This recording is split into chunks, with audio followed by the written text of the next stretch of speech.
Merhaba and hello and welcome to all the participants at this year's Women in Education Symposium. I'd like to thank James for inviting me here to speak about my topic. My name is Bushra and I'm a postgraduate student at Ibn Haldun University, completing my master's in sociology. My topic deals with private schools in Turkey and specifically uh, the kind of transformational paralysis that I've witnessed and seen in my research when dealing with these schools. Okay, so before I get right into the work, I'm just going to show you some pictures quickly, and I want you to bear with me. This is a staff picture of a school in Turkey. It's a very prestigious school. And here's another one. Okay, and this is the staff complement of this school. This is another school in Turkey, and this is another school. Okay, so I'm just going to stop here and ask this question. Do you think that this is indicative or representing Turkish society?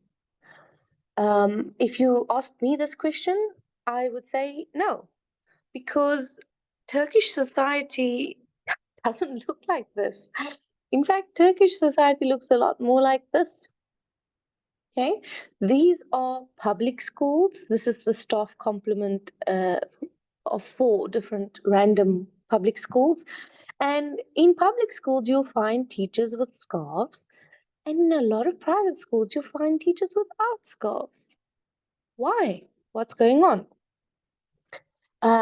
My thesis is actually an inquiry into the marginalization of hijabis in the Turkish private sector.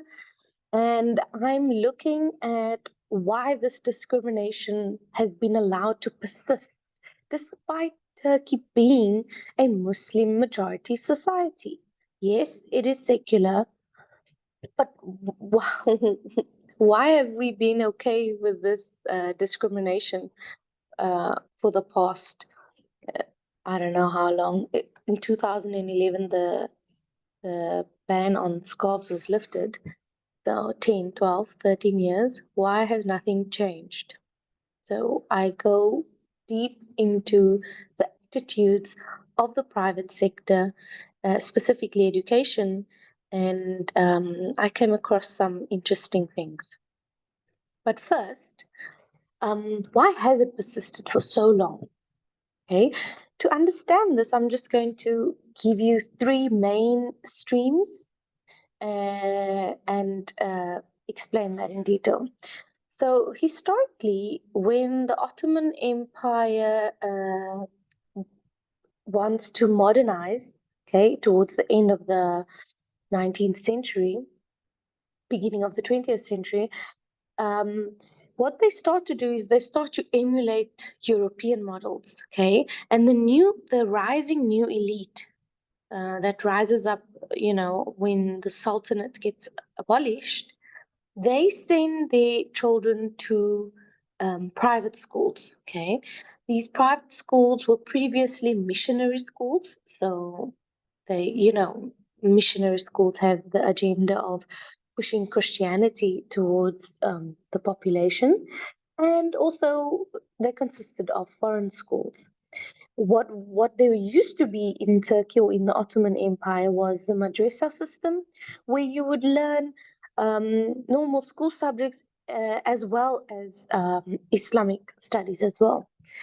So these children, generation after generation of these children, are exposed to different incentives than the Turkish child, the average Turkish child, and they have different ideals.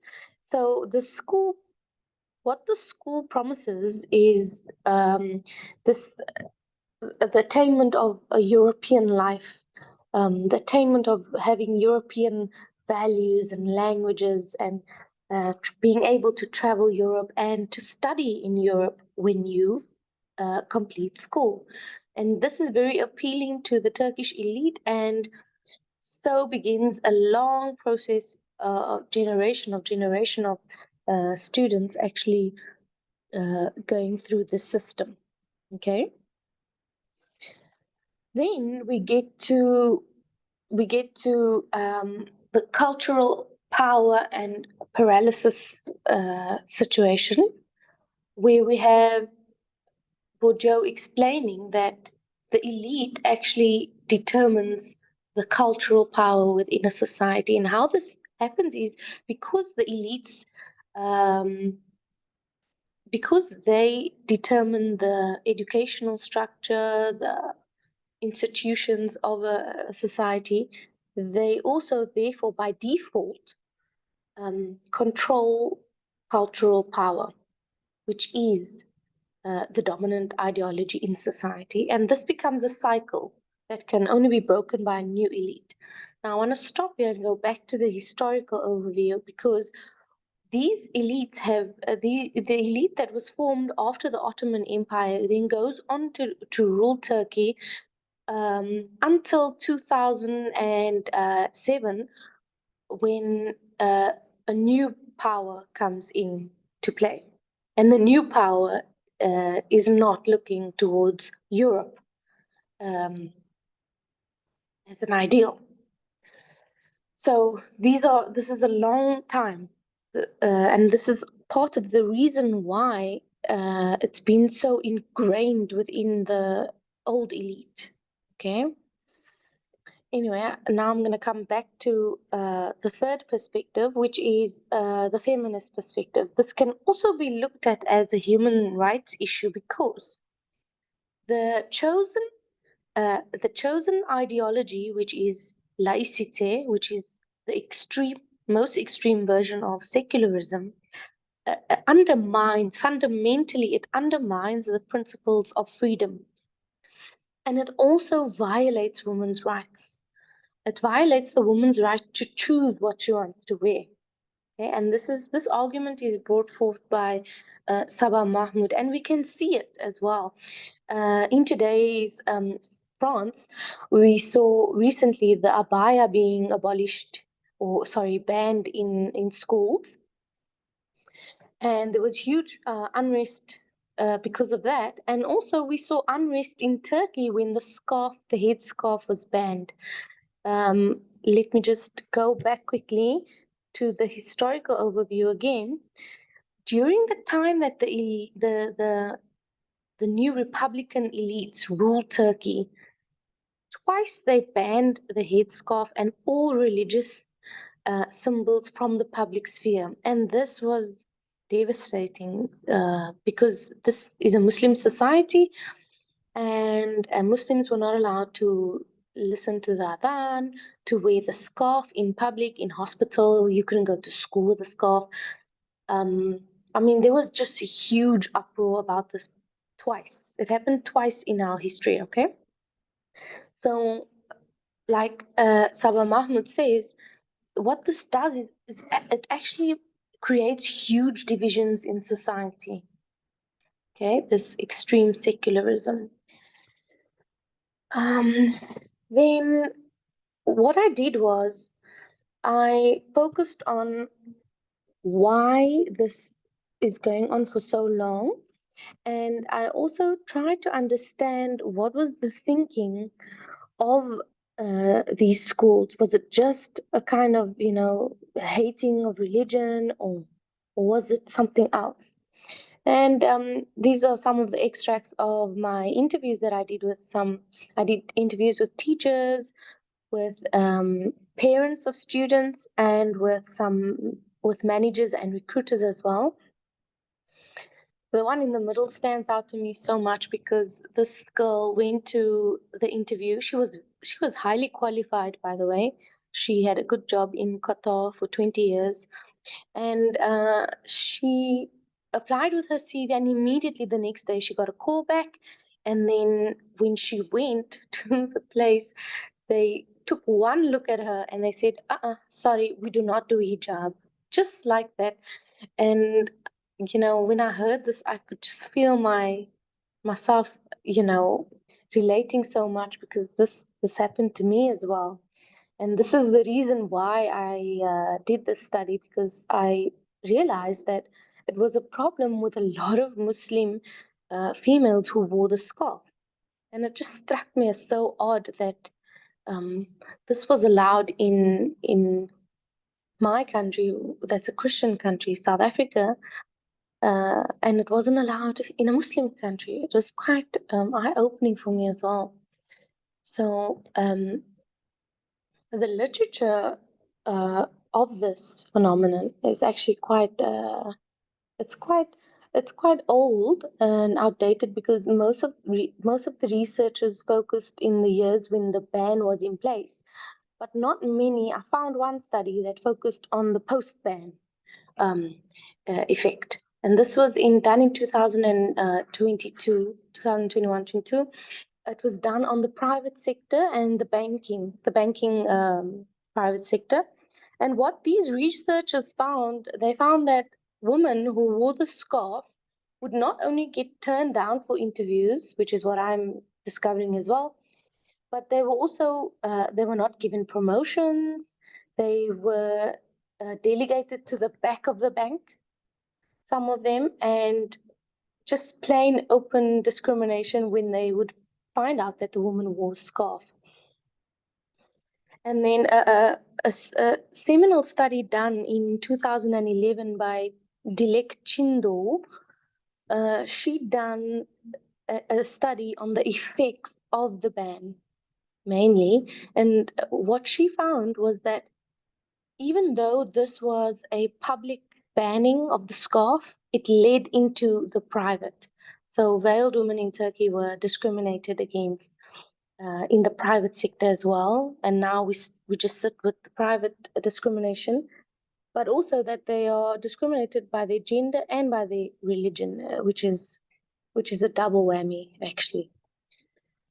So my methodology, I did a two-pronged approach here, because I discovered that recruiters didn't want to speak to me because this is their job, and obviously they don't want to put their employee in a precarious position or anything.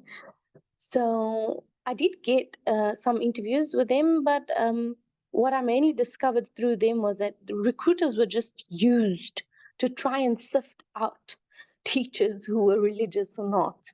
And by religious, I mean those who wore scarf, who were obviously religious because of their scarf, or so assumed. So I thought, okay, I'm going to do this differently. I'm going to use visual sociology as well as qualitative in-depth interviews to kind of get a sense of what's going on. The visual sociology that I use is basically on the internet. All schools have galleries, and in their galleries they have the staff photo. And from these photos, I could look at hundreds, even thousands of them, and try to see patterns of whether or not, they were employing teachers with scarves. I can tell you that about 90% of the private schools that I looked at were not employing women who wore the scarf, except for very newly opened Arabic schools. And by newly opened, I mean within the past 10 years. They accepted women with the scarf, teachers with the scarf. And then I did the in-depth interviews as well. These are still taking place, but as they're taking place, it's clear that there is a discrimination. It's clear that they are using underhanded tactics like putting CVs with pictures, or using recruiters. It's clear to me as well that the Islamic schools that do accept teachers with a scarf pay much, much lower and are not at the same level as the private schools that do not accept scarves. And it's clear to me that they also do not wish to change. Now, interestingly enough, I spoke to some parents as well, and they said, because I'm a teacher myself, I spoke to many parents, five formally, but many informally as well. And parents would always tell me they did not mind what teachers looked like. It was actually the content and the knowledge that was important to them. So I feel as if these schools do not want to do research as well, and find out what parents prefer. Because what the recruiters told me was that The management of schools told them, we don't want teachers with hijab because they look too religious and our parents don't want that. But every single parent that I've spoken to has told me that's not a problem at all. I need to delve a bit deeper in that because it could be that because they know me, they told me that, but I've never heard of parents actually having a problem with that. Because again, the teacher is there to teach the curriculum and to ready the child for the work environment and for life in general as well. So that's just a quick recap of what I just spoke about. Of course, this has been shortened for the presentation, but I go into much more depth within my paper. And I just want to leave you with this thing, with this little quote as well. There should be one goal for the educational system, and that should be to lead and to prepare children to enter careers and to become productive members of society. School should not be a place where we impose our ideologies on students.